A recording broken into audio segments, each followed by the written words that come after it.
पदरावून सोडणारे थोर देशभक्त म्हणजे लोकमान्य टिळक. सन्माननीय व्यासपीठ, वंदनीय गुरुजन वर्ग आणि माझे मित्रमैत्रिणी, सर्वांना माझा नमस्कार. माझे नाव अंजना श्याम काकडे, वर्ग 5.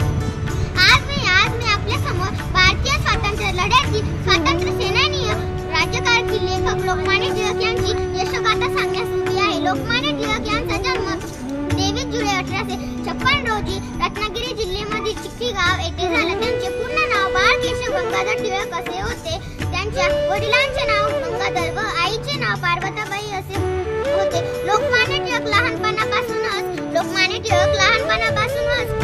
कुशाग्र बुद्धीचे होते. आत्मविश्वास आणि निर्भयपणा हे त्यांचे गुण होते. 1877 मध्ये त्यांनी पुण्याच्या डेक्कन कॉलेजमधून पदवी मिळवली. त्यांनी केसरी व मराठा ही वृत्तपत्रे सुरू केली. त्यांनी शेतकऱ्यांना एकत्र येण्याचे आवाहन केले. लोकांनी एकत्र यावे म्हणून त्यांनी सार्वजनिक गणेशोत्सव व शिवजयंती उत्सव सुरू केले. 1 ऑगस्ट 1920 रोजी त्यांनी लोकमान्य टिळकांचे निधन झाले. भारतीय स्वातंत्र्य दीपस्तंभ मावळला अशा थोर नेत्यास माझे कोटी प्रणाम. जय हिंद, जय भारत, धन्यवाद. स्वातंत्र्य सैनिक लोकमान्य टिळक यांच्याविषयी 4 शब्द सांगणार आहे. ते शांतचित्ताने ऐका अशी माझी नम्र विनंती. लोकमान्य टिळक यांचा जन्म 23 जुलै 1856 रोजी रत्नागिरी जिल्ह्यातील चिखली या गावी झाला. त्यांचे वडिलांचे नाव गंगाधर आणि आईचे नाव पार्वतीबाई असे होते. त्यांचे संपूर्ण नाव बाळ गंगाधर टिळक असे होते. स्वराज्य हा माझा जन्मसिद्ध हक्क आहे आणि तो मी मिळवणारच. एवढं बोलून मी माझे भाषण संपवते.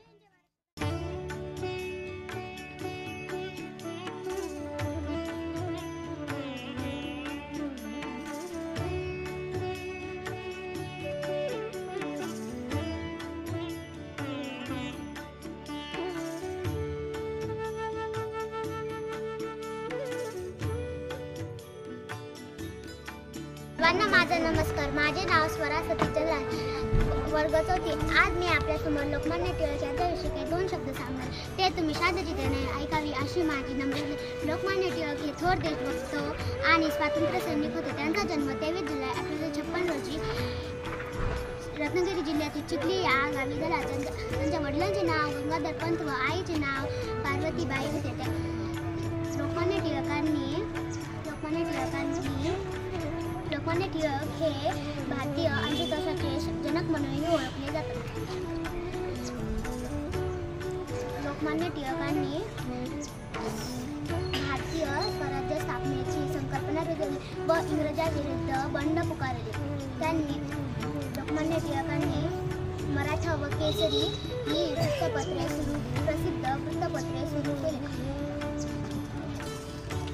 लोकमान्य टिळक 1 ऑगस्ट 1920 रोजी या जगाचा शेवटीचा निरोप घेतला. एवढे बोलून माझे भाषण संपवते.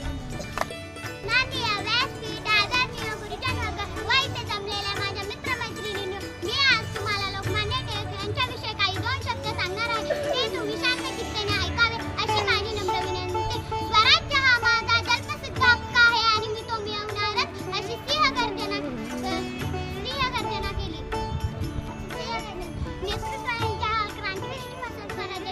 लोकमान्य बाळ गंगाधर टिळक यांच्या प्रतिमेची वंदन करून माझ्या भाषणाला सुरुवात करते. लोकमान्य टिळक यांचा जन्म 23 जुलै 1856 रोजी रत्नागिरी जिल्ह्यातील चिखली या गावी झाला. लोकांमध्ये स्वातंत्र्याविषयी जागृती व्हावी म्हणून केसरी मराठा हे वृत्तपत्र त्यांनी सुरू केली. एवढे बोलून मी माझे भाषण संपवते. जय हिंद, जय महाराष्ट्र.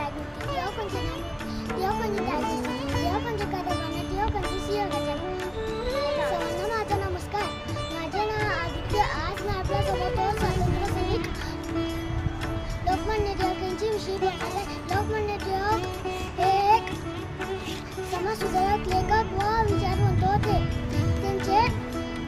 त्यांचा जन्म 23 जुलै 1856 रोजी रत्नागिरी जिल्ह्यातील चिखली या गावी झाला. त्यांचं पूर्ण नाव बाळ गंगाधर टिळक असे होते. त्यांचे वडिलांचे नाव गंगाधर व आईचे नाव पार्वतीबाई असे होते. त्यांनी स्वराज्य हा माझा